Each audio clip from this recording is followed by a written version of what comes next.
Will we seize the enormous opportunity before us, or will we condemn future generations to suffer? This is the decade that will determine the answer, this decade. The science is clear. We only have a brief window left before us to raise our ambitions and to meet the task that's rapidly narrowing. This is a decisive decade in which we have an opportunity to prove ourselves. We can keep the goal of limiting global warming to just 1.5 degrees Celsius within our reach if we come together. If we commit to doing our part of each of our nations with determination and with ambition. That's what COP26 is all about. Glasgow must be the kickoff of a decade of ambition and innovation to preserve our shared future. Climate change is already ravaging the world. We've heard from many speakers. It's not hypothetical. It's not a hypothetical threat. It's destroying people's lives and livelihoods, and doing it every single day. It's costing our nations trillions of dollars. Record heat and drought, fueling more widespread and more intense wildfires in some places and crop failures in others. Record flooding and what used to be a once-in-a-century storms are now happening every few years.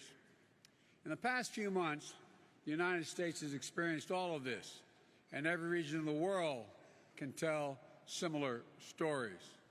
And in an age where this pandemic has made so painfully clear that no nation can wall itself off from borderless threats, we know that none of us can escape the worst that's yet to come if we fail to seize this moment.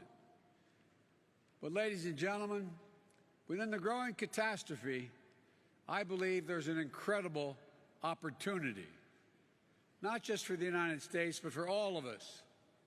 We're standing at an inflection point in world history. We have the ability to invest in ourselves and build an equitable, clean energy future, and in the process, create millions of good-paying jobs and opportunities around the world. Cleaner air for our children, more bountiful oceans, healthier forests and ecosystems for our planet. We can create an environment that raises the standard of living around the world. And this is a moral imperative, but it's also an economic imperative. If we fuel greater growth, new jobs, better opportunities for all our people, and as we see current volatility in energy prices, rather than cast it as a reason to back off our clean energy goals, we must view it as a call to action. High energy prices only reinforce the urgent need to diversify sources, double down on clean energy development, and adapt promising new clean energy technologies so we can not only we don't remain overly reliant on one source of power to power our economies and our communities. It's in the self-interest of every single nation.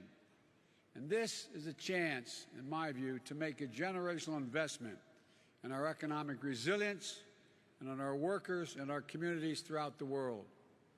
That's what we're going to do in the United States. My Build Back Better framework will make historic investments in clean energy, the most significant investment to deal with the climate crisis that any advanced nation has made ever. We're going to cut U.S. greenhouse gas emissions by well over a gigaton by 2030, while making it more affordable for consumers to save on their own energy bills, with tax credits for things like installing solar panels, weatherizing their homes. Lowering energy prices will also deliver cleaner air and water for our children, electrifying fleets of school buses, increasing credits for electric vehicles, and addressing legacy pollution. It will incentivize clean energy manufacturing, building the solar panels and the wind turbines that are growing energy markets of the future, which will create good-paying union jobs for American workers, and something that none of us should lose sight of. When I talk to the American people about climate change, I tell them it's about jobs. It's about workers who will lay thousands of miles of transmission lines of clean, modern, resilient power grid. The auto workers who build the next generation of electric vehicles and electricians who will install a nationwide network of 500,000 vehicle stations to power them throughout my country. The engineers who will design new carbon capture systems, and the construction workers who will make them a reality. The farmers who will not only help fight global hunger, but also use the soil to fight climate change. The communities that revitalize themselves around new industries and opportunities. And because we are taking all these actions, the United States will be able to meet the ambitious target I set in the Leaders Summit in Climate back in April, reducing U.S. emissions by 50 to 52% below 2005 levels by 2030. We'll demonstrate to the world the United States is not only back at the table, but hopefully leading by the power of our example.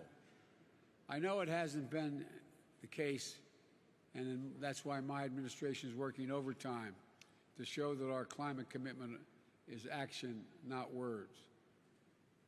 On my very first day in office, I took action to return the United States to the Paris Agreement. Since then, our administration has been hard at work unlocking clean energy breakthroughs to drive down the cost of technologies that will require us to achieve net zero emissions, and working with the private sector on the next generation of technologies that will power a clean economy of the future.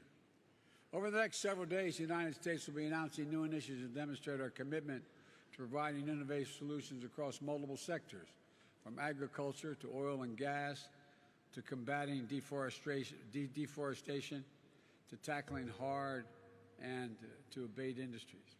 We're planning for both short-term sprint to 2030 that will keep 1.5 degrees Celsius in reach, and for a marathon that will take us to the finish line and transform the largest economy in the world into a thriving, innovative, equitable, and just clean energy engine of net zero for a net zero world.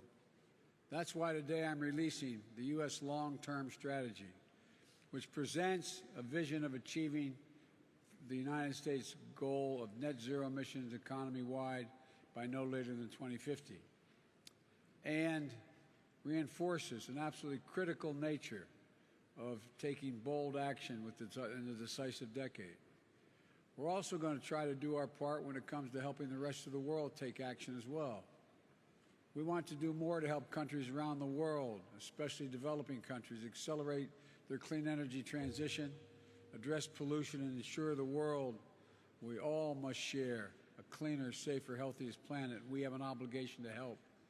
In the United Nations, at the United Nations in September, I announced that my administration is working with the Congress to quadruple our climate finance support for developing countries by 2024, including significant increase in support for adaptation efforts.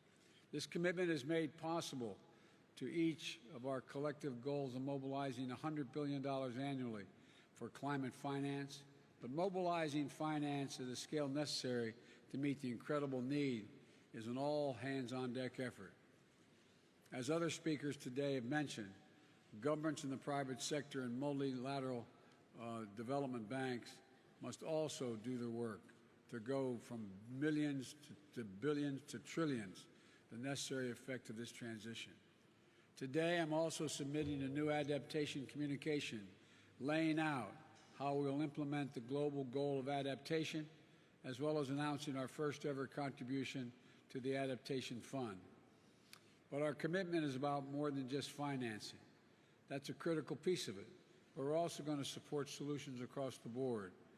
In the lead up to this gathering, the United States joined our G7 partners to launch a Build Back Better World initiative. We also reconvened the Major Economies Forum on Energy and Climate to launch transformative actions and to raise ambition. And together with the European Union, we're launching a global methane pledge to collectively reduce methane emissions, one of the most potent greenhouse gases, by at least 30% by the end of the decade. More than 70 countries have already signed up to support rapid reduction of methane pollution, and I encourage every nation to sign on. It's the simple, most effective strategy we have to slow global warming in the near term. My friends, if we're to recognize that a better, more hopeful future of every nation has to do its part, with ambitious targets to keep 1.5 degrees in reach and specific plans of how to get there, especially the major economies.